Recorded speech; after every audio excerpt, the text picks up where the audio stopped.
Hi, I am Sandeep Kumar Garg. आज का हमारा टॉपिक है जूरिस्प्रूडेंस और सबसे पहले हम बात करेंगे इंट्रोडक्शन। सबसे पहले जानना जरूरी है कि व्हाट इज लॉ। लॉ होता क्या है आखिर। जूरिस्प्रूडेंस को जानने से पहले लॉ का जानना जरूरी है। जनरली अगर हम देखें तो स्टेट और सोसाइटी, स्टेट सोसाइटी के बाद आता है, सबसे पहले जन्म हुआ था सोसाइटी का, उसके बाद आया स्टेट। जब सोसाइटी अपने इनिशियल स्टेज में थी, जब स्टेट नहीं था, उस समय क्या होता था कि कोई रूल रेगुलेशन नहीं थे, जिसकी वजह से क्या होता था कि अराजकता थी। लॉ नाम की कोई चीज़ नहीं थी और सभी लोग, मतलब जो एक हिंदी में जो कहावत है कि जिसकी लाठी उसकी भैंस, उस तरह का सिस्टम था। मान लीजिए कि मेहनत की किसी और ने, शिकार किया किसी और ने, फल तोड़कर कोई और लाया और किसी जो ताकतवर है उसने उससे छीन लिया। उसके बाद जब काफ़ी समय तक ये स्थिति रही। और दूसरा जो होता है रिवेंज। क्रिमिनल लॉ की अगर हम बात करें कि अगर आंख के बदले आंख, नाक के बदले नाक, क्योंकि कोई उनके ऊपर शासन करने वाला या गवर्न करने वाला कोई ऐसा सिस्टम नहीं था। जब ये काफ़ी समय तक सोसाइटी में अराजकता का माहौल रहा, तो फिर लोगों का एक संगठन बना और उन लोगों ने अपने ऊपर एक हेड बनाया कि आज से हम आपकी सारी बात मानेंगे, जो धीरे धीरे चलकर जिसने धीरे धीरे चलकर जो स्टेट बन गया। अब स्टेट के पास हमने ये पावर दे दी कि आप हमारे ऊपर लॉ बना सकते हैं और आपको सैंक्शन की भी पावर है, हमको दंडित करने की भी पावर है अगर हम किसी लॉ का वायलेशन करते हैं। लेकिन दूसरी बात आती है कि क्या सारे जो लॉ होते हैं वो इस तरह के होते हैं कि उनके वायलेशन करने पर हमें पनिशमेंट मिले। एक्चुअली सारे लॉ ऐसे नहीं होते जिसके लिए पनिशमेंट मिले। कुछ लॉ ऐसे होते हैं जो आपके राइट्स और ड्यूटीज के बारे में आपको बताते हैं। अब दूसरी बात यह आती है कि आज के टाइम पर क्या जरूरत है लॉ की। सपोज करिए आप थोड़ी देर के लिए हम मान लेते हैं कि ट्रैफिक का कोई रूल नहीं है। अगर आप कल्पना करके देखिए कि अगर ट्रैफिक का कोई रूल ना हो तब क्या होगा। आज तो हम जानते हैं कि कहाँ हमें टर्न लेना है, किस साइड में जाना है, किस साइड में नहीं जाना है, ये राइट साइड है, रॉन्ग साइड है। अगर थोड़ी देर के लिए आप वो जो बत्ती होती है, लाइट जो होती है, ट्रैफिक सिग्नल्स जो होते हैं, अगर उसको भी हटा दें तो भी, और कोई वहाँ उसको इन्फोर्स कराने के लिए कोई सिपाही ना हो या कोई पुलिस वाला ना हो, तब भी अफरा तफरी का माहौल हो जाता है और जाम जैसी स्थिति बन जाती है। इसी तरह से हमारी जो इंसान और जो पशु में जो अंतर है वो है जागरूकता की। हम लोग क्या कर रहे हैं हम समझ सकते हैं, लेकिन पशु क्या करते हैं वो नहीं समझ सकते। दूसरा एक और चीज़ है कि हमारे ऊपर अगर सैंक्शन ना हो या कोई दबाव ना हो, चाहे वो आर्थिक, चाहे वो समाज का दबाव हो, चाहे वो स्टेट का हो। सोशल कंट्रोल एक वर्ड होता है सोशलॉजी में कि कौन कौन से ऐसे कारण होते हैं जिनकी वजह से हम कोई गलत काम नहीं करते हैं या फिर कंट्रोल में रहते हैं। तो दो तरह के कंट्रोल हो सकते हैं। एक सोसाइटी का कंट्रोल होता है और एक होता है वो लॉ, उन लॉ का कंट्रोल जो स्टेट बनाता है, जो राज्य बनाता है। सोसाइटी के पास आजकल ज़्यादा अधिकार नहीं है। पहले जब पंचायत होती थी तब सारे अधिकार, पंचायत आज भी हैं लेकिन जिस फॉर्म में पहले थी उस फॉर्म में आज नहीं है। पहले उनके पास पहले स्टेट उतना पावरफुल नहीं था जितना आज है। तो पंचायत या जो सोसाइटी है वो काफ़ी पनिशमेंट देती थी, लेकिन एक्चुअली क्या हुआ कि जो पनिशमेंट थे उनके वो फंडामेंटल राइट्स के अगेंस्ट जाने लगे। इसलिए आजकल उस तरह के जो पनिशमेंट हैं वो इलीगल होते हैं।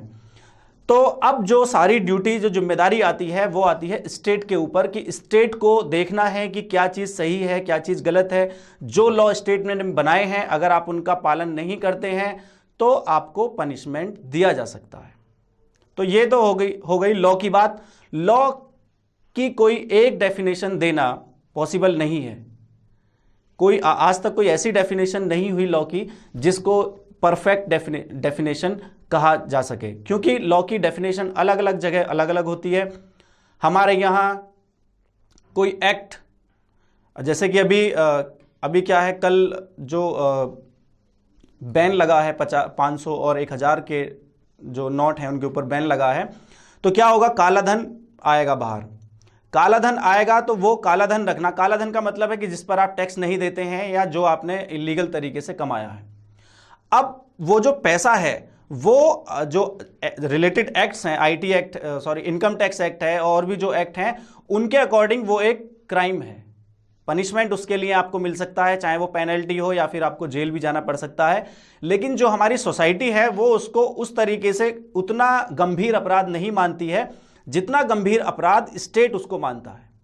इसी तरह से कुछ एक्ट ऐसे होते हैं जो स्टेट की नज़र में अपराध नहीं है, कानून तो आपको प्रोटेक्शन देता है, लेकिन कुछ सोसाइटी उसको अपराध मानती है, जैसे कि लव मैरिज।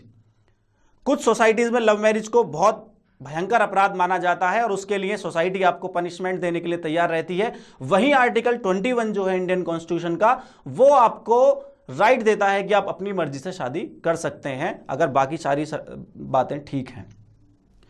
तो इस तरह से लॉ की कोई एक डेफिनेशन देना वो पॉसिबल नहीं है। सीधे सीधे शब्दों में हम ये समझ सकते हैं कि लॉ का मतलब है कि जो ऐसे नियम कानून जो हमारा जो कंडक्ट है, जो हमारा आचरण है, उसको कंट्रोल कर सकें ताकि सोसाइटी ठीक से चल सके। क्योंकि अगर हमारे ऊपर कोई कंट्रोल नहीं होगा, चाहे वो सोसाइटी का हो चाहे वो स्टेट का हो, तो फिर अराजकता का माहौल हो जाएगा। जो ज़्यादा ताकतवर होगा वो कमजोर पर राज करेगा। तो अब हम वापस आते हैं लौटकर जूरिस्प्रूडेंस कि जूरिस्प्रूडेंस का क्या मतलब है।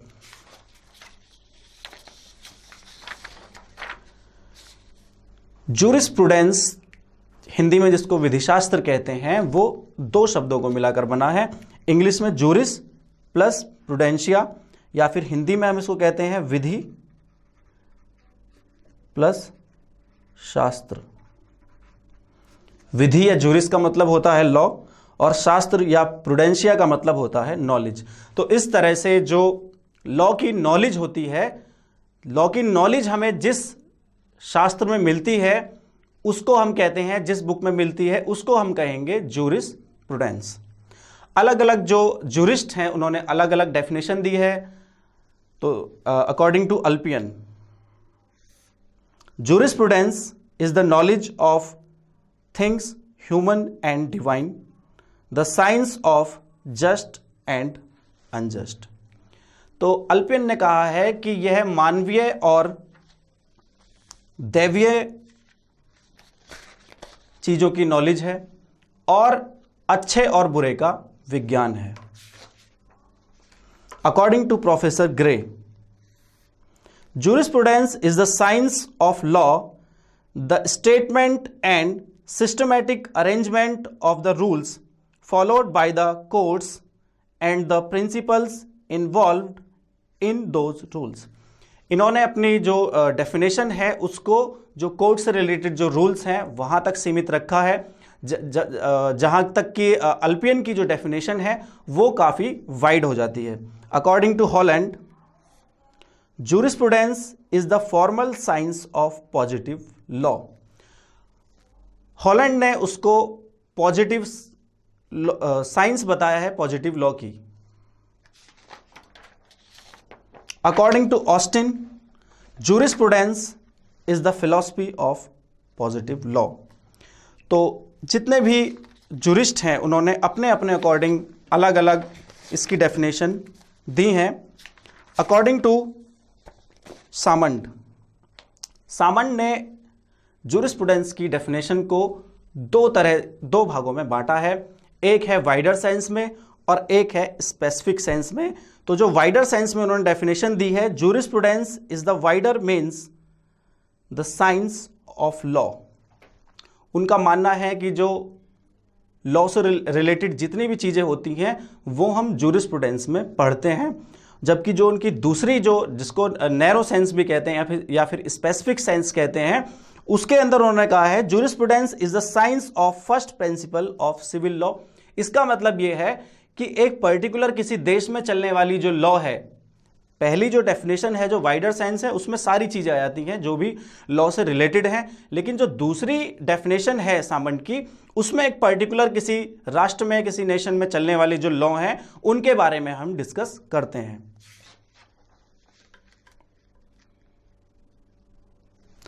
अब बात करते हैं कि जूरिस्प्रूडेंस का नेचर क्या है।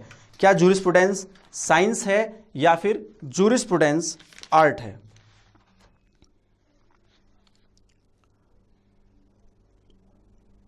सामंत ने कहा है कि जूरिस्प्रूडेंस साइंस ऑफ लॉ है, और भी बहुत सारे जो जूरिस्ट हैं उन्होंने जूरिस्प्रूडेंस को साइंस ही माना है, क्योंकि साइंस का मतलब होता है कि सिस्टमैटिक तरीके से किसी चीज के बारे में नॉलेज लेना, ज्ञान प्राप्त करना।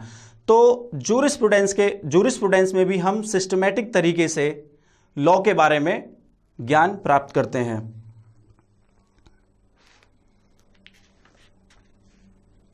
सेकंड है स्कोप ऑफ जूरिस्प्रूडेंस, कि जूरिस्प्रूडेंस की क्या वैलिडिटी है, जूरिस्प्रूडेंस का मतलब क्या है, या क्या जूरिस्प्रूडेंस का फायदा होता है और क्यों हम जूरिस्प्रूडेंस पढ़ें। जूरिस्प्रूडेंस में हम दो भागों में बांट सकते हैं। एक तो थ्योरीज हो गई हमारी कि क्या है क्या नहीं है, अलग अलग, अभी आप आगे पढ़ेंगे, अलग अलग लोगों ने अपने अपने नज़रिए से, जैसे कि हम डेफिनेशन में देख रहे हैं कि जैसा जिसका नज़रिया है उसके हिसाब से उन्होंने जूरिस्प्रूडेंस की डेफिनेशन दी है। तो इसके अलावा जो बेसिक जो थ्योरीज होती हैं जूरिस्प्रूडेंस की या लॉ की जो बेसिक थ्योरीज होती हैं वो हम इसमें पढ़ते हैं। कानून किसी भी देश का अलग अलग हो सकता है। कॉन्ट्रैक्ट एक्ट इंडिया में है, इंग्लैंड में है, और भी कंट्रीज़ में है।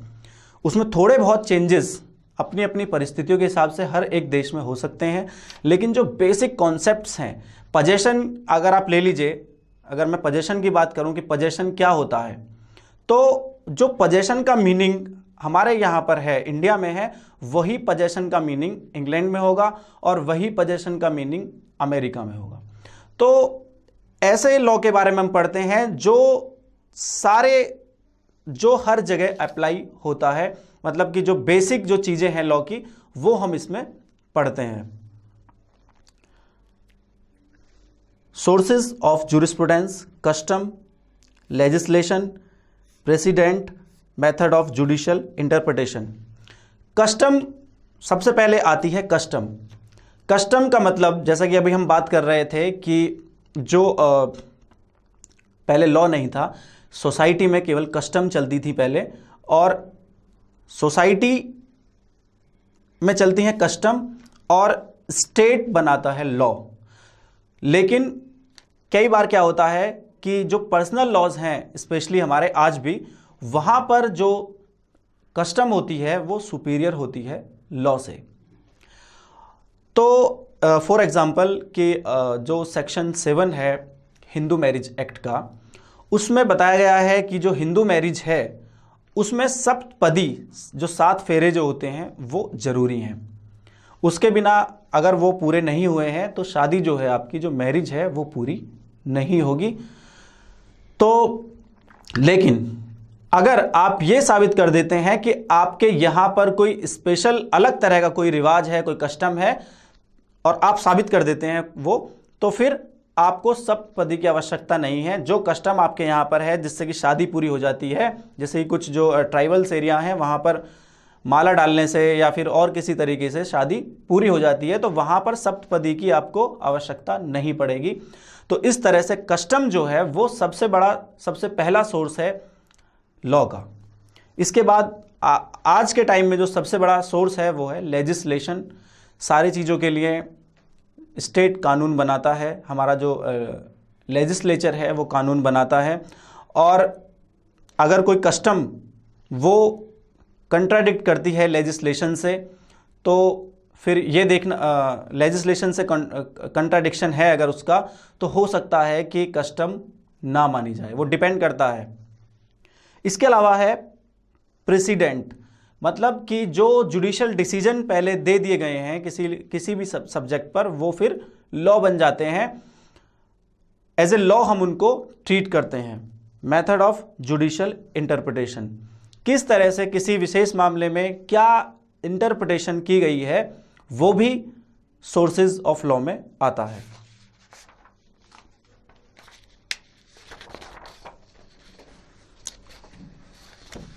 अब हम बात करेंगे स्कोप ऑफ जूरिस्प्रूडेंस, कि जूरिस्प्रूडेंस हम क्यों पढ़ते हैं और क्या उसका स्कोप है। जैसा कि अभी हमने बात की कि जूरिस्प्रूडेंस में बेसिक जो चीज़ें हैं, जैसे कि पनिशमेंट, क्या पनिशमेंट होता है, क्यों पनिशमेंट दिया जाता है, और ऑब्जेक्ट्स क्या हैं पनिशमेंट देने के, अगर पनिशमेंट नहीं दिया जाएगा तो क्या होगा, इस तरह की चीज़ें हम पढ़ते हैं। इसके अलावा जो जैसे कि लीगल पर्सनैलिटी क्या होती है, जुडिशियल पर्सन क्या होता है, या पजेशन क्या होता है, लीज क्या होती है, इस तरह की चीज़ें जो बेसिक नॉलेज है वो हम पढ़ते हैं। तो चाहे वो लॉ का स्टूडेंट हो, चाहे वो एडवोकेट हो, चाहे वो जूरिस्ट हो या जज हो, सभी के लिए जो बेसिक नॉलेज है वो मिलनी ज़रूरी है। और अगर आपको बेसिक नॉलेज नहीं है तो आप फेल हो जाओगे। इसीलिए जो बेस है हमारा, जो नींव है, वो है जूरिस्प्रूडेंस। हम इसमें ये समझते हैं कि क्यों लॉ बनाया गया, क्या उसका मतलब है, और क्या होना चाहिए।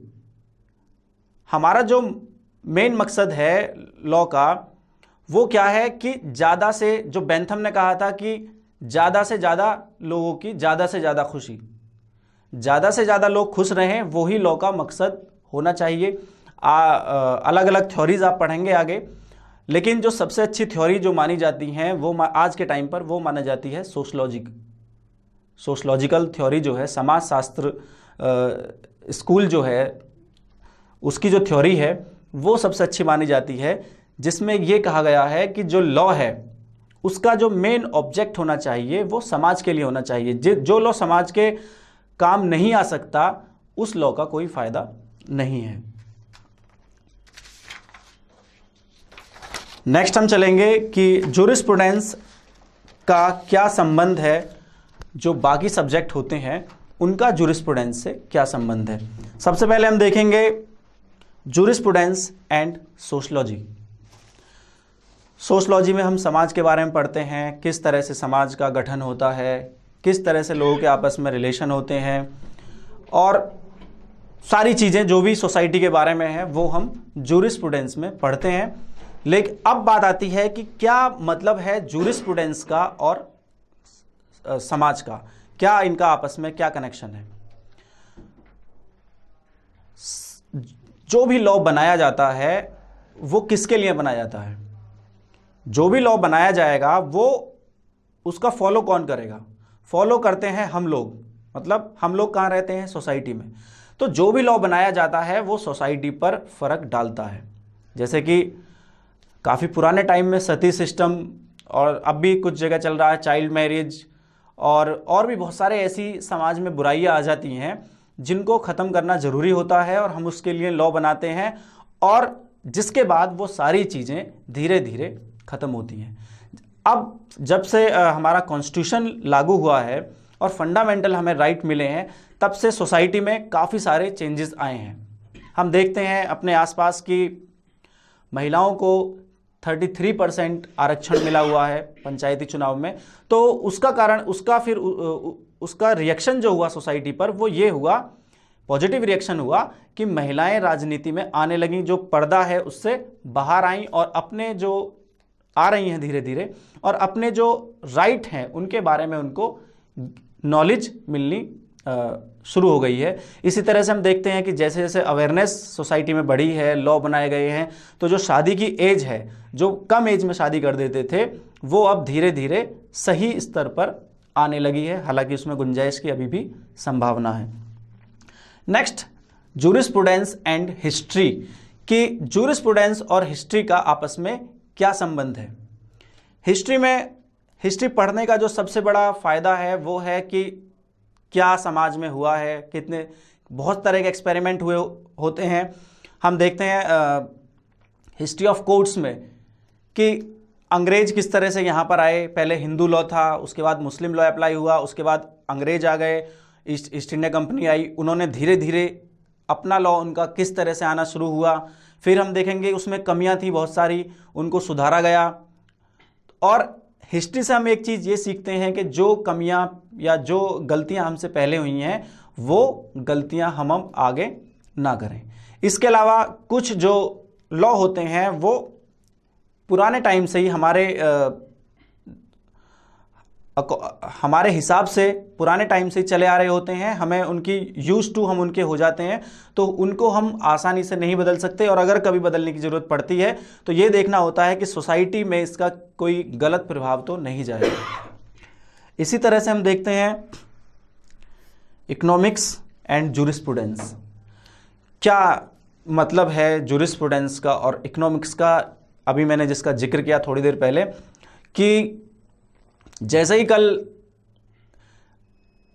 8:15 बजे मोदी जी ने कहा कि 500 के और 1000 के नोट बंद हो जाएंगे, मतलब अब ये लॉ बन गया, राजपत्र आ गया कि 500 और 1000 के नोट बंद हो गए हैं, अब आप उसको चेंज करा सकते हैं। तो क्या इसके रिएक्शन होंगे हमारी इकोनॉमिक्स पर, इकोनॉमी पर क्या इसके रिएक्शन होंगे? बहुत सारे रिएक्शन हो सकते हैं, पॉजिटिव हो सकते हैं, नेगेटिव हो सकते हैं, कई तरह के रिएक्शन हो सकते हैं। तो जब भी कोई लॉ बनता है तो इकोनॉमी पर भी या इकोनॉमिक्स पर भी उसका फर्क पड़ता है। समान जो आर्टिकल 14 में है, समान काम के लिए समान वेतन, वो आर्टिकल 14 का एक सिद्धांत है कि समान काम के लिए आपको समान वेतन दिया जाना चाहिए। कुछ उसके एक्सेप्शंस हैं। तो उससे क्या हुआ कि जो इसी तरह से हम देखते हैं कि मिनिमम वेजेस एक्ट है, जिसमें कि आपको इतने पैसे से इतने इससे कम मजदूरी आपको नहीं दी जा सकती है। तो उससे क्या फ़र्क पड़ा कि जो लोग पहले शोषण करते थे गरीबों का, काफ़ी हद तक उसमें सुधार आया है। अब जब सुधार आया है तो ये सीधा सीधा किससे रिलेटेड होता है? इकोनॉमिक्स के साथ। सुधार आया है तो उनकी फिर पैसा खर्च करने की और अपने जो लिविंग स्टैंडर्ड हैं उसको बढ़ाने का मौका उनको मिला है, जिसका हमारी जो इकोनॉमिक्स है उस पर फ़र्क पड़ता है। नेक्स्ट हम बात करेंगे पॉलिटिकल साइंस। पॉलिटिकल साइंस और लॉ और जूरिस्प्रूडेंस का बहुत गहरा रिलेशन है। अभी हम देख रहे हैं समान नागरिक संहिता, यूनिफॉर्म सिविल कोड, जो कि आर्टिकल 44 में जो डायरेक्टिव प्रिंसिपल्स दिए हुए हैं उसमें क्लियरली ये कहा गया है कि स्टेट को चाहिए कि उसको समान नागरिक संहिता बनाने की तरफ प्रयास करने चाहिए। और इसी के साथ आर्टिकल 31C में कहा गया है 44th अमेंडमेंट जो था 1978 में, कि अगर कोई अमेंडमेंट किया जाता है फंडामेंटल राइट्स में, और वो अमेंडमेंट इसलिए किया गया है कि डायरेक्टिव प्रिंसिपल को लागू कराया जाए, तो ऐसा अमेंडमेंट जो होगा, अगर वो जो बेसिक स्ट्रक्चर है हमारे कॉन्स्टिट्यूशन का, अगर उसका वायलेशन नहीं करता तो वैलिड होगा। तो लेकिन हो क्या रहा है, वो एक अच्छी चीज़ है। समान नागरिक संहिता बनाने की जरूरत क्यों पड़ी, उसके पीछे बहुत सारे कारण हैं। कई सारे ऐसे केस आए हैं सुप्रीम कोर्ट के सामने कि जहां पर पहले से शादीशुदा हैं, उसके बाद आपने धर्म परिवर्तन किया केवल शादी करने के लिए, एक नई शादी कर ली, फिर बाद में वापस आप अपने उसमें आ गए, हिंदू बन गए। तो इतनी ज़्यादा कॉम्प्लिकेशंस कई केस में आ गई हैं कि तो उससे बचने के लिए सुप्रीम कोर्ट कई बार कह चुकी है केंद्र सरकार से, सेंट्रल गवर्नमेंट से, कि आपको समान नागरिक संहिता बनानी चाहिए। लेकिन पॉलिटिक्स इस तरह की है कि लोग उसको गलत तरीके से पेश करते हैं, जिसकी वजह से वो कानून लागू नहीं हो पा रहा। दूसरा एग्जाम्पल हम देख सकते हैं कि टाडा एक कानून बना था, लेकिन राजनीतिक दबाव में उसको हटाना पड़ा। तो जूरिस्प्रूडेंस और पॉलिटिकल साइंस का भी काफी गहरा संबंध है।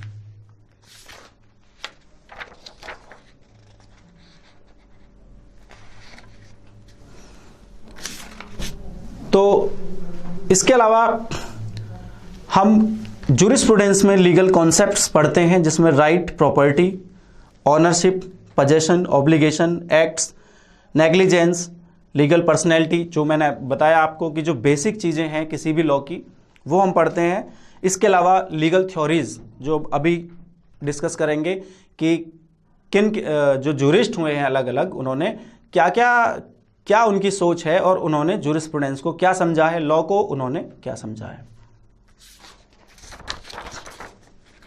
सबसे पहले हम बात करेंगे एनालिटिकल स्कूल की, जिसमें सबसे पहले बात करेंगे जॉन ऑस्टिन की।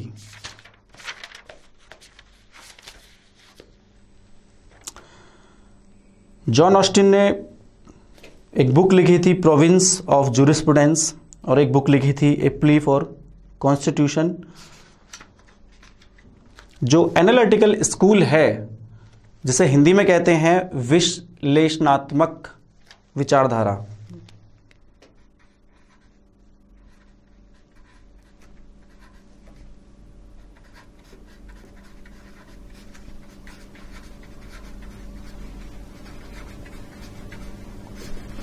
इसका जो मेन ऑब्जेक्ट है, law as it exist in the present form. जो एनालिटिकल जो स्कूल है उसका ऑब्जेक्ट है कि लॉ को ऐसे देखना है जैसा वो है, कैसा वो होना चाहिए वो हमें नहीं देखना है, हमको केवल वो स्टडी करनी है जो वो है। अभी मैंने आपको बताया कि अगर कोई, थोड़ी देर पहले हम डिस्कस कर रहे थे कि जब जूरिस्प्रूडेंस और सोशियोलॉजी का क्या आपस में कोरिलेशन है, कि अगर कोई लॉ जो समाज के लायक नहीं है या समाज को जिससे नुकसान हो रहा है वो हटा देना चाहिए, ऐसा लॉ नहीं बनना चाहिए। लेकिन एनालिटिकल जो स्कूल है उसके जो मानने वाले हैं उनका कहना यह है कि हमें वो सारी चीज़ें नहीं देखनी है, हमें केवल ये देखना है कि जो लॉ है वो कैसा है, हमें ये नहीं देखना कि वो कैसा होना चाहिए। जॉन ऑस्टिन ने लॉ को बांटा है, सबसे पहले दो भागों में बांटा है, law properly so called, law improperly so called. Law properly so called को इन्होंने दो भागों में बांटा है, लॉ ऑफ गॉड और ह्यूमन लॉ। ह्यूमन लॉ को दो भागों में बांटा है, पॉजिटिव लॉ और पॉजिटिव मोरालिटी। इनका जो एरिया है वो इस पर फोकस करते हैं पॉजिटिव लॉ के ऊपर। पॉजिटिव मोरालिटी क्या है उससे हमें लेना देना नहीं है, हमें केवल जो पॉजिटिव लॉ है वो इसमें देखना है। इसी तरह से जो इम्प्रॉपरली इन्होंने बताया है उसको दो भागों में बांटा है, law by analogy as a law of fashion और लॉ बाय मेटाफर, जिसमें कि लॉ ऑफ ग्रेविटी जैसे इस तरह के लॉ आते हैं। ये इनकी नज़र में लॉ नहीं है, इनका जो फोकस है वो केवल पॉजिटिव लॉ है। सेट बाय पॉलिटिकल इन्फीरियर और by private person in pursuance of a legal right. ये ऐसे कानून होते हैं जो आपसे जो सुपीरियर व्यक्ति हैं उन्होंने आपके ऊपर सेट किए हैं या आपके लिए बनाए गए हैं ताकि आप उनका पालन कर सकें। वो आपसे ऊपर की स्टेज में है और आप उनसे नीचे की स्टेज में हैं, इसलिए आपको वो ऐसे जो लॉ हैं, चाहे वो रूल्स हैं या कुछ भी है, उनका आपको पालन करना होता है। जॉन ऑस्टिन को फादर ऑफ इंग्लिश जूरिस्प्रूडेंस भी कहा जाता है। इनकी डेफिनेशन देख लेते हैं। By positive law Austin meant laws properly so called as distinguished from moral and other laws which he described law improperly so called which lack force or sanction of the state। John Austin का यह मानना है कि अगर किसी law में sanction नहीं है, दंड नहीं है, उसके साथ पनिशमेंट नहीं है, तो वो लॉ नहीं है।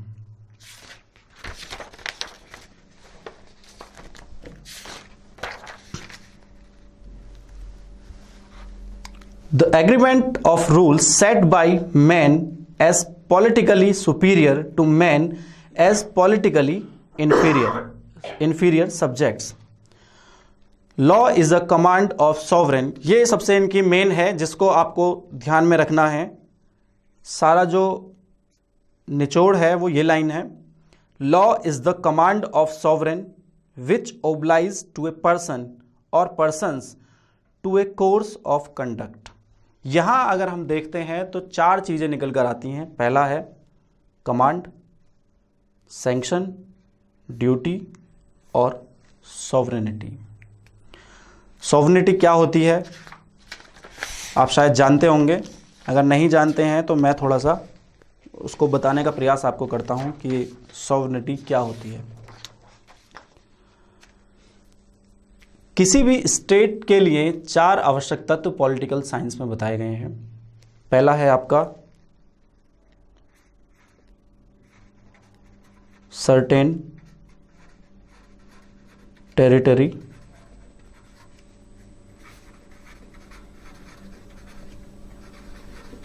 गवर्नमेंट,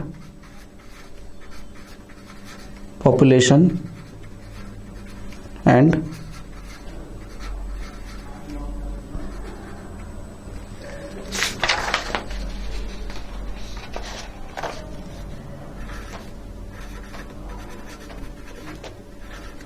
सॉवरेनिटी, जिसको कहते हैं संप्रभुता।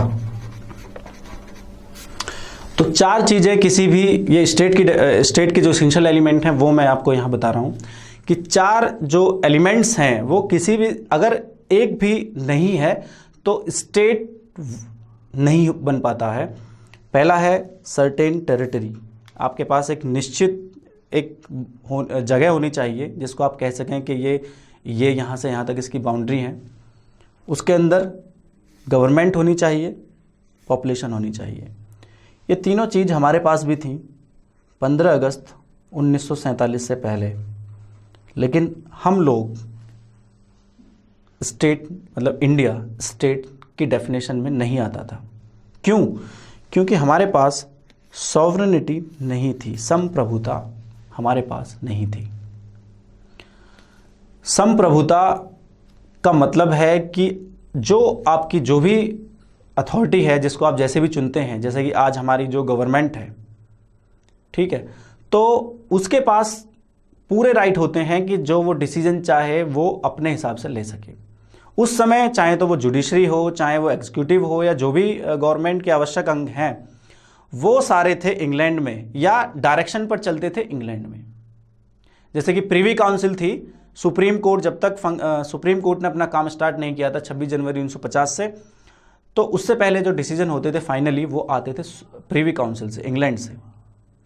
तो पूरे सही अर्थों में जो सॉवरेनिटी मिली वो मिली 15 अगस्त 1947, और उसके बाद जो बिल्कुल 100% मिली वो मिली 26 जनवरी 1950, क्योंकि जो सुप्रीम कोर्ट है हमारा वो सुप्रीम अथॉरिटी हो गया। तो सॉवरेनिटी का मतलब है कि supreme power of the state. तो जो सुप्रीम पावर ऑफ स्टेट होगी वो किसी के अंडर में काम नहीं करेगी, वो जो चाहेगी अपने हिसाब से जैसा चाहेगी वो काम करेगी।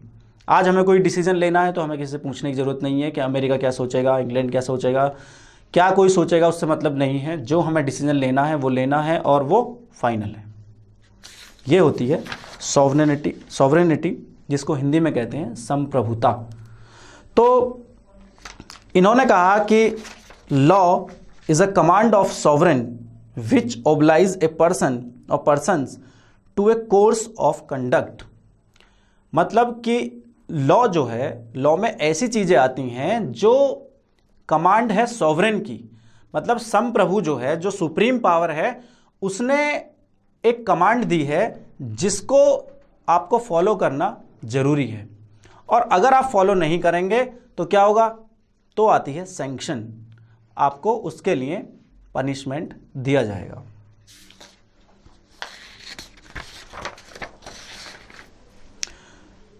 तो क्लियर हो गया, law is the command of sovereign. तो लॉ ऐसे आदेश हैं संप्रभु के, जो भी सुप्रीम पावर है, जो आपको फॉलो करने होते हैं, और अगर आप उनको नहीं मानते हैं तो क्या होगा? आपके ऊपर सैंक्शन लगाई जा सकती है, पेनल्टी या पनिशमेंट आपको दिया जा सकता है। अब हम बात करते हैं कि क्या ये डेफिनेशन पूरी तरह से सही है या गलत है, या क्या क्या कमियां इसके अंदर रहीं। पॉजिटिव जो है इस डेफिनेशन का वो है कि सबसे पहले ऑस्टिन ने बताया कि जो सेंटर है लॉ का वो है स्टेट। स्टेट ही लॉ को बनाता है। सबसे पहले ये बात बताई ऑस्टिन ने, इसीलिए ऑस्टिन की परिभाषा इस पॉइंट ऑफ व्यू से इंपॉर्टेंट है। लेकिन बहुत सारी कमियां हैं जो हम एक बार देख लेते हैं। Sovereign, number first, sovereign is not the only source of law. पहली जो क्रिटिसिज्म किया गया है इनकी डेफिनेशन का, वो है कि केवल ऐसा नहीं है कि सॉवरेन ही सारी लॉ का सोर्सेस सॉवरेन ही हो। हेनरी मेन ने एग्जाम्पल दिया है कि पंजाब में, एशिया के जो, खासकर उन्होंने पंजाब का एग्जाम्पल दिया कि पंजाब के जो महाराणा रंजीत सिंह थे वो सुप्रीम पावर थे, सॉवरेन थे, लेकिन लॉ जो था वो कस्टमरी था। मतलब उन्होंने कोई लॉ नहीं बनाया था, जो लोग थे वो उस लॉ का पालन करते थे, जो कस्टम चली आ रही हैं वही वहाँ पर लॉ था। इसलिए ये कहना कि अगर सॉवरेन नहीं है तो लॉ नहीं है, ये ठीक नहीं है। Number 2, law is older than state. ये कहना कि केवल स्टेट ही लॉ बनाता है, वो उसके ऊपर सैंक्शन डालता है, ये गलत है, क्योंकि जो लॉ है वो स्टेट से भी पुराना है। जब स्टेट वर्ड कहीं था ही नहीं तब भी लॉ होता था कि किस तरह से हमें रहना है क्या नहीं है। जो हमारे जो डेली जो रूटीन है उसके लिए, या जो भी चीज़ें हैं हमारी कि किस तरह से क्या करना है हमें, वो सारे रूल रेगुलेशन तब भी थे जब स्टेट नहीं था। Number next, law is not always shaped in form of A command. इसका मतलब है कि ये जरूरी नहीं है कि लॉ हमेशा कमांड के रूप में हो। बहुत सारे लॉ ऐसे होते हैं कि जैसे कि लॉ बना दिया कि पैसे आपको बदलने हैं, आप बैंक में जाएंगे, पैसे वहाँ से 500,000 रुपये के आप बदल लाएंगे, तो ये लॉ है, लेकिन क्या ये सॉवरेन की कमांड है? इसी तरह से आपको बहुत सारे इसी तरह के लॉ हो सकते हैं। वोटिंग का राइट है, वो भी लॉ है, क्या वोट नहीं डालेंगे तो क्या आपको पनिशमेंट मिलेगा? मतलब बहुत सिविल ऐसे राइट होते हैं, बहुत सारे ऐसे राइट होते हैं जहां पर पेनल्टी नहीं होती है। अगर आप उसका पालन नहीं करते हैं तो आपको कोई पेनल्टी नहीं लगेगी। तो इसलिए केवल ये कहना कि जो लॉ केवल वही होते हैं जहां पर सैंक्शन होगी, ये गलत है। नंबर नेक्स्ट है, नो प्लेस फॉर जज मेड लॉ। इसका मतलब है, अभी हमने डिस्कस किया कि जो सोर्सेज ऑफ लॉ हैं उसमें प्रेसिडेंट जो होती हैं, हिंदी में जिसको कहते हैं पूर्वोक्ति। आर्टिकल 141 ऑफ इंडियन कॉन्स्टिट्यूशन कहता है, the law declared by the supreme court shall be binding in the all subordinates court in the territory of India. और आर्टिकल 129 में बताया गया है कि जो हमारा सुप्रीम कोर्ट है, उच्चतम न्यायालय है, वो एक कोर्ट ऑफ रिकॉर्ड है। कोर्ट ऑफ रिकॉर्ड का मतलब होता है कि हाई कोर्ट और सुप्रीम कोर्ट जो होते हैं वो कोर्ट ऑफ रिकॉर्ड हैं। उसका मतलब ये है कि जो भी वो डिसीजन देंगे वो उनके जो सबऑर्डिनेट्स कोर्ट होंगे उन पर बाइंड होगा, उनको वो मानना पड़ेगा। तो सुप्रीम कोर्ट जो डिसीजन देगा वो जितने भी सबऑर्डिनेट्स कोर्ट्स हैं इंडिया में, सारे सबऑर्डिनेट हैं सुप्रीम कोर्ट के, तो ऐसी स्थिति में जो सारे कोर्ट हैं उनको वो आदेश सुप्रीम कोर्ट का मानना होगा। कोई ये नहीं कह सकता कि हम नहीं मानेंगे। अब दूसरे पहलू पर आते हैं, क्या ये जो कानून है वो किसी सॉवरेन, सुप्रीम कोर्ट ने जो डिसीजन दिया तो क्या वो सॉवरेन पावर है? मतलब उस स्टेट नहीं है ना सुप्रीम कोर्ट, तो सुप्रीम कोर्ट के जो डिसीजन है वो बाइंडिंग तो हैं, लेकिन जैसी डेफिनेशन ऑस्टिन ने बताई है उसमें सुप्रीम कोर्ट कहीं नहीं आता। तो इस चीज़ को उन्होंने इग्नोर किया है कि जुडिशरी जो डिसीजन देगी उसको उन्होंने अपनी डेफिनेशन में इग्नोर किया है। नंबर नेक्स्ट है, sanction alone is not the means to induce obedience. अभी हमने उसका डिस्कस किया कि केवल दंड ही, सैंक्शन ही जरूरी हो हर लॉ के लिए, ये जरूरी नहीं है। बहुत सारे लॉ जो हमारे राइट के बारे में बताते हैं, तरह तरह के रूल रेगुलेशन होते हैं जिनके ब्रीच करने पर आपको कोई पनिशमेंट नहीं मिलता है। तो ये ज़रूरी नहीं है कि सैंक्शन अगर नहीं होगी तो लॉ वो नहीं होगा। विदाउट सैंक्शन भी बहुत सारे लॉ होते हैं। सैंक्शन केवल जो क्रिमिनल लॉ हैं, या कुछ मामलों में ही, मतलब ये नहीं कह सकते कि केवल हर चीज़ में सैंक्शन, सारे लॉ ऐसे ही होते हैं जिसमें आपको सैंक्शन मिलेगी।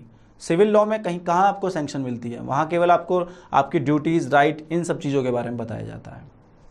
तो इसी तरह से हमने देखा कि ऑस्टिन ने जो अच्छी बात है उनकी डेफिनेशन की, वो उन्होंने बताई कि पहली दो चीज़ें हैं। एक तो ये है कि जो विचारधारा है एनालिटिकल स्कूल, इसमें केवल हम देखते हैं कि लॉ जैसी है, कैसी होनी चाहिए, क्या होना चाहिए, हम उस पर नहीं जाते हैं, जो है जैसी है उस पर हम डिस्कस करते हैं।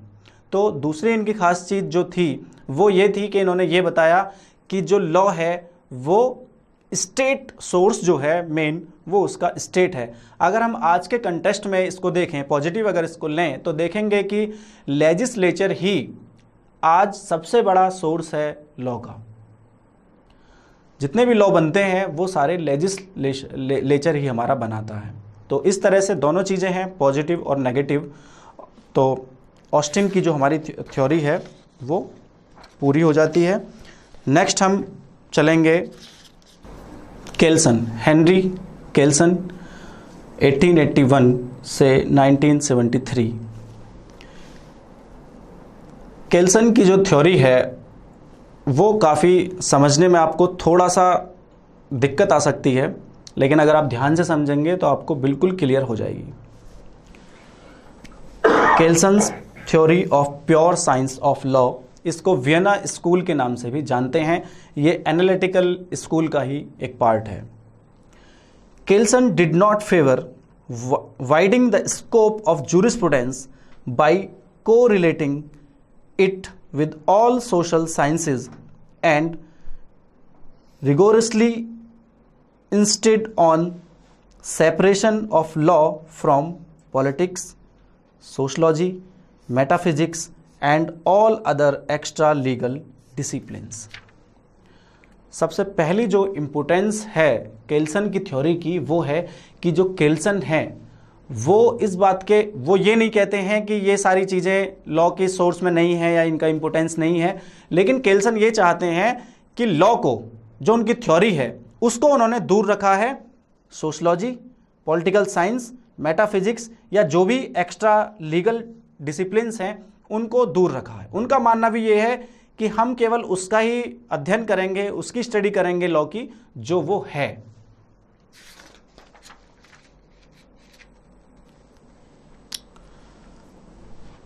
केल्सन ने लॉ को as a normative science define किया है।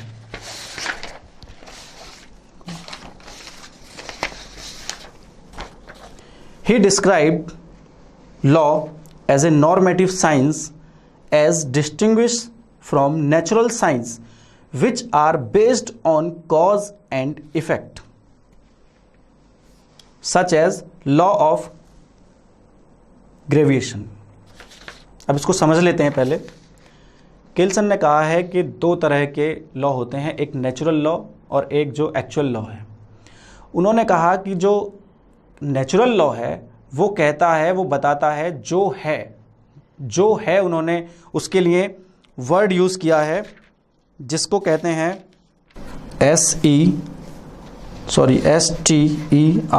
स्ट्रेन, जो है या फिर इज। दूसरा जो है मस्ट, चाहिए। इसको इन्होंने एक वर्ड दिया है, जैसे ये स्ट्रेन है इसी तरह से वर्ड दिया है सोलन। इसको बाद में समझेंगे भी। सबसे पहले हम देखते हैं कि जो नेचुरल साइंस है उसको इन्होंने किस तरह से समझा है या उसको किस तरह से अपने यहाँ कोट किया है। नेचुरल जो साइंस है, केल्सन का ये कहना है कि नेचुरल साइंस में सारी चीज़ें डिसाइड होती है। जैसे कि उन्होंने लॉ ऑफ ग्रेविटी के बारे में बताया कि अगर आप किसी चीज़ को, लॉ ऑफ ग्रेविटी क्या है कि किसी चीज़ को आप, मतलब किसी चीज़ को आप ऊपर फेंकेंगे तो वो नीचे आएगी। जो ग्रेविटी है वो चीज़ों को खींचती है। इसको इन्होंने कहा है कि जो है इज या फिर स्ट्रेन।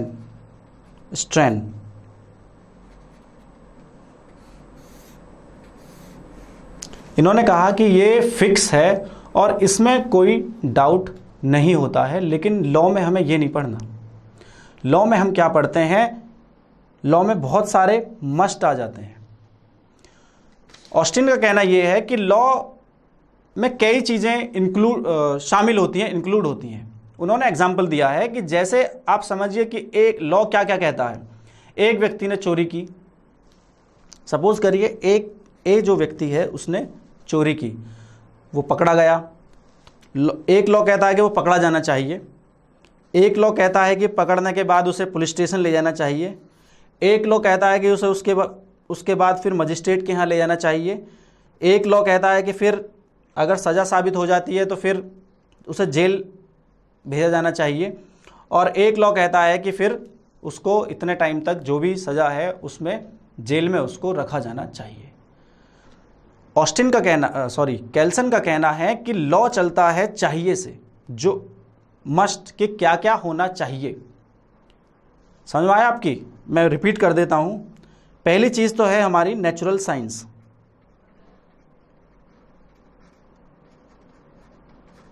नेचुरल साइंस में सारी चीजें फिक्स होती हैं कि अगर आप कोई चीज ऊपर फेंकोगे, कोई बॉल ऊपर उछालोगे तो वो नीचे आएगी 100%। वो एक ही रूल है, उसका कोई एक्सेप्शन नहीं है, और अगर एक्सेप्शन है तो फिर वो रूल बेकार है। दूसरा उन्होंने कहा है कि जो लॉ है वो कई चीजों में कई रूल्स उससे रिलेटेड होते हैं कि ऐसा करोगे तो ऐसा होगा, फिर ऐसा होगा, फिर ऐसा होगा, फिर ऐसा होगा, फिर ऐसा होगा, फिर ऐसा होगा। इसके अलावा जो मेन चीज है, दूसरी जो खास बात है, उन्होंने एक नॉर्म सिस्टम बताया है, कॉन्सेप्ट ऑफ ग्रैंड नॉर्म। पहले इसको देख लेते हैं पूरा डेफिनेशन को। He described law as a normative science as distinguished from natural science which are based on cause and effect, such as law of gravitation. The law of natural science are capable of being accurately described, determined and discovered in the form of is, जिसको इन्होंने कहा है 10 CN is, मतलब जो होता है, जो fix है कि ऐसा। अगर आप पानी मतलब ऑक्सीजन और हाइड्रोजन को अगर आप मिलाएंगे तो इतना मिलाएंगे तो पानी बन जाएगा, या फिर ये चीज़ ऐसा करेंगे तो ये हो जाएगा। तो ऐसे जो लॉ हैं साइंस के या नेचुरल जो लॉ हैं वो फिक्स होते हैं। लेकिन लॉ, उन्होंने कहा है कि लॉ फिक्स नहीं होती, वो टिकी होती है दूसरे रूल के ऊपर। जो उसके ऊपर वाला जो रूल है उससे वो अपनी शक्ति प्राप्त करती है, जिसको आगे समझेंगे। Which is an essential characteristic of all natural science, but the science of law is knowledge of what law ought to be, जिसको इन्होंने कहा है the solen, मतलब जो होना चाहिए।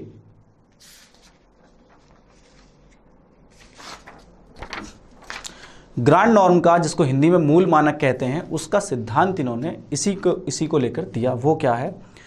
केल्सन्स pure theory of law is based on pyramidical structure of hierarchy of norms which derived their validity from the basic norm which he termed as grand norm.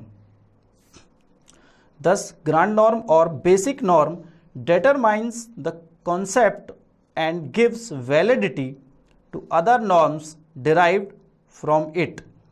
Kelsen has no answer to the question as to where from the grand norm or basic norm derives its validity.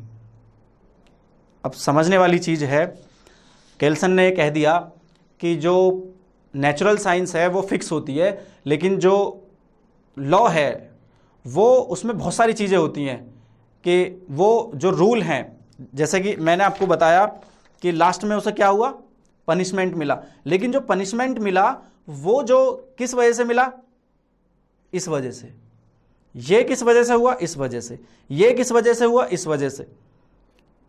इस तरह से ये जो वजह हैं, ये जो power शक्ति जो इन्हें मिलती है अपने से ऊपर वाले से लॉ से मिलती है, और ये जो पावर मिली हो सकता है वो कॉन्स्टिट्यूशन से मिली हो या और किसी एक्ट से वहां उसको मिली हो।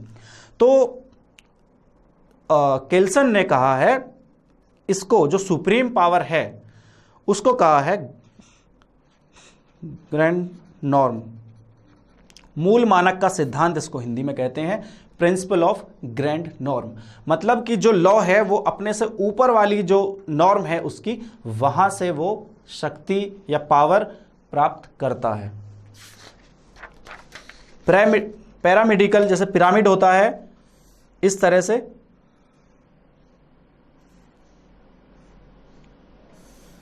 तो सुप्रीम लॉ इसमें यहां पर होगा, जो भी सुप्रीम लॉ है, और बाकी सारे जो लॉज हैं वो इस तरह से, ऊपर वाला जो लॉ है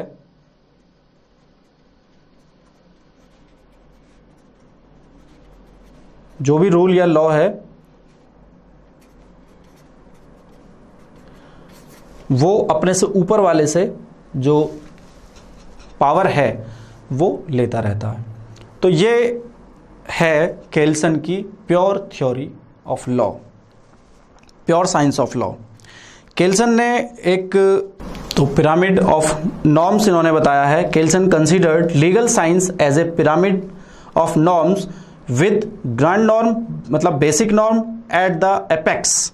जैसा कि यहाँ हमने इस चार्ट में देखा कि ये इसको इन्होंने ग्रैंड नॉर्म या फिर बेसिक नॉर्म इसको माना है, और बाकी सारे जो लॉ होंगे वो अपने से ऊपर वाले से शक्ति प्राप्त करते हैं या पावर प्राप्त करते हैं। At the apex the subordinate norm are controlled by norm superior to them in hierarchical order. यहाँ हमने देखा कि इस तरह से ये अपने से जो सुपीरियर लॉ है उससे वो पावर प्राप्त करते हैं। अब हम बात करते हैं कि क्या ऐसी कमियां हैं केल्सन की। केल्सन की जो थ्योरी है उनकी क्या क्या कमियां हैं। पहली जो कमी है, it excludes all references of social facts and felt need of the society, thus this pure theory of law is without any sociological function. Kelsen ने अपने जो थ्योरी है उसमें किसी भी सोशलॉजिकल फंक्शन को कोई जगह नहीं दी है। उनका कोई मतलब नहीं है कि लॉ का फ़र्क सोसाइटी पे क्या पड़ेगा क्या नहीं पड़ेगा, कोई उनको मतलब नहीं है। हालांकि वो कहते हैं कि वो योगदान को जो बाकी जो सोशलॉजी है या बाकी जो सब्जेक्ट्स हैं वो मना नहीं करते कि इनका कोई योगदान है या नहीं है, लेकिन वो ये कहते हैं कि मेरी जो थ्योरी है मैं उसको बिल्कुल इन सब चीज़ों से बिल्कुल अलग रखना चाहता हूँ। मैं केवल बताना चाहता हूँ कि लॉ है क्या, प्योरेस्ट लॉ डिफाइन करके जो चीज़ें हैं वो क्या है, वो उन्होंने बताने की कोशिश की है। लेकिन अगर वो सोशलॉजिकल एस्पेक्ट उसका नहीं है, उसका कोई फ़ायदा ही नहीं है, तो क्रिटिसिज्म जो लोग करते हैं उनका कहना है कि जो लॉ सोसाइटी के काम की नहीं है तो वो बेकार है। सोसाइटी पर उन्होंने या सोशलॉजी पर उन्होंने बिल्कुल भी फोकस नहीं किया है। Secondly, Kelsen's assertion that all the norms expecting the basic norms are pure, that has no logical basis। केल्सन ने कोई लॉजिकल बेस प्योर होने का नहीं बताया है। इसके अलावा इन्होंने ये भी नहीं बताया है कि जो ग्रैंड नॉर्म जो होगा, जो ग्रैंड नॉर्म होगा ये वाला सुप्रीम जिसको हमने लिखा है, ये कहां से अपनी शक्ति प्राप्त करेगा। इसके बारे में केल्सन की जो थ्योरी है वो चुप है, साइलेंट है, कुछ उन्होंने इसके बारे में नहीं बताया है। Thirdly, the theory is found to be based on hypothetical consideration without any practicability. It is not possible to divest law from the influence of political ideology and social need. He does not consider justice and morality as essential attributes of law। अगर हम constitution के contest में इसको देखें, Indian constitution के contest में, तो हम देखेंगे कि कहीं कोई मेल ही नहीं है। क्यों? क्योंकि कल्याणकारी राज्य, भारत का जो संविधान है इंडियन कॉन्स्टिट्यूशन, उसमें कल्याणकारी राज्य मतलब जहां पर ज़्यादा से ज़्यादा लोग खुश रह सकें। तो जो लॉ बनाए जाते हैं वो ऐसे ही लॉ बनाए जाएंगे जिससे कि ज़्यादा से ज़्यादा लोगों को उसका फ़ायदा मिले। अभी हमने बात की थी मिनिमम वेजेस एक्ट कि आप इससे कम पैसा नहीं दे सकते, या इतने घंटे से ज़्यादा आप ड्यूटी नहीं करा सकते, कराएंगे तो ओवर टाइम देना पड़ेगा, या और भी बहुत सारे जो एक्ट हैं जैसे कि दहेज का 304 भी जोड़ा गया जब दहेज हत्या ज़्यादा होने लगी। यूपी में आप हम देखेंगे कि जो एंटिसिपेटरी बेल है वो नहीं मिलती। मतलब बहुत सारे इस तरह के रीजन हैं जो सोसाइटी को देखकर हमको लॉ चेंज करना पड़ता है। आप देख लीजिए 376 आईपीसी, 354 आईपीसी में चेंज करने पड़े हैं। क्यों चेंज करने पड़े हैं? क्योंकि सोसाइटी में चेंज हुए हैं, इसलिए सोसाइटी के हिसाब से लॉ को चेंज करना जरूरी है। और धीरे धीरे लॉ को सोसाइटी के हिसाब से चेंज अब किया भी जा रहा है, जो कि बहुत ज़्यादा ज़रूरी है। तो इसलिए बिल्कुल सोसाइटी की तरफ जो मोरालिटी है उसकी तरफ और सोसाइटी की तरफ बिल्कुल ना ध्यान देना केल्सन की जो थ्योरी है उसकी सबसे बड़ी कमी है। उन्होंने केवल दो चीज़ पर बात रखी है कि केवल नॉर्म्स पर उन्होंने बात रखी है कि बस, और जो प्रैक्टिकली जो चीज़ें होती हैं उसको उन्होंने अपनी जो थ्योरी है उससे बिल्कुल गायब कर दिया है। हमने पढ़ा इस लेक्चर में introduction of jurisprudence, definition of jurisprudence and Kelsen की थ्योरी और जॉन ऑस्टिन की थ्योरी। इसी के साथ बने रहिए studykhazana.com पर। Thank you.